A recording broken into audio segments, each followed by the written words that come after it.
अम्मी, नूरापा ने आपको कॉल की थी? नायला, क्या तुम में अकल नाम की कोई चीज नहीं? जब लगता है तुम सुधर गई हो, एक दिन गुजरता है और फिर क्या वही सब दोहराने लगती हो, नहीं सीखती बिल्कुल भी। क्या मतलब है तुम्हारी इस बात का? दिमाग पर ज्यादा जोर मत दो तुम।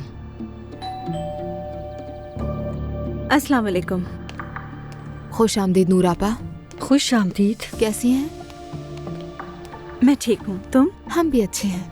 आए, मेरी प्यारी जवेरिया। नूरापा, लगता है आज आपकी छुट्टी है।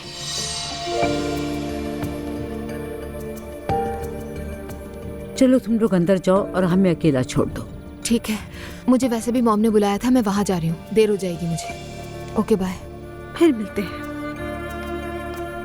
तुमने सुना नहीं? जा रही हूँ मैं भी कोई फारिग नहीं बैठूंगी, मुझे भी कुछ काम है, चलती हूँ मैं। चलो जाओ।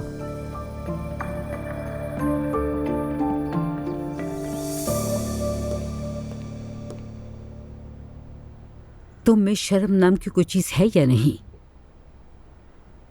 मैंने क्या किया है अम्मी? करने को कुछ बाकी रह गया है? आखिर मैंने ऐसा क्या कर दिया? कोई बेहयाई की है? क्या कर दिया है मैंने? बेटी, तुम्हें याद नहीं रहा कि तुम कौन हो? तुम किसी सरकारी मुलाजिम की बेटी नहीं, और हम वो औरतें नहीं जो बाहर जाके नौकरी करेंगी। हम घरेलू औरतें हैं और अपने घर को संभालना ही हमारा काम है। तुम्हें अचानक से वर्किंग वुमन बनने की क्या जरूरत आन पड़ी?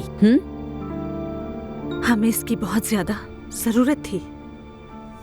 बेटी, तुम्हारे बाबा ने रोहान को क्यों जॉब पे रखा है? कभी सोचा है तुमने?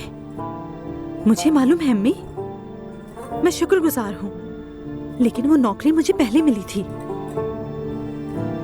तुम्हारे बाबा ने तुम्हें खुश रखने के लिए क्या कुछ नहीं किया बेटी, और तुम जाकर एक दफ्तर में सेक्रेटरी बन गई हो। सेक्रेटरी बनने में क्या बुराई है? कैसे शर्म है?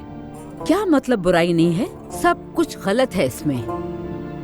अम्मी, अब आप मुझे बच्चों की तरह नहीं डांट सकते हैं। तो फिर बड़े बनकर दिखाओ नूर बेटा। तुम बदल गई हो, बहुत ज्यादा जिद्दी हो गई हो, हर बात का जवाब देती हो और अपनी मर्जी भी करने लगी हो। ये मेरी जिंदगी है। सोचा है अगर कल को तुम्हारी और रोहान की तलाक हो गई तो तुम क्या करोगी? तलाक क्यों होगी अम्मी? अल्लाह खैर करे। आप ऐसा क्यों कह रहे हैं? जिस तरह के हालात चल रहे हैं, बैद नहीं है, कुछ भी हो सकता है। अल्लाह ना करे अगर हो गया तो बताओ फिर तुम कहाँ पर जाओगी? तुम्हें लौटकर यहीं आना पड़ेगा। कोई दूसरा घर नहीं तुम्हारे पास, और न ही तुम कभी नौकरी कर सकोगी। क्या तुम अपने पापा को नहीं जानती हो नूर?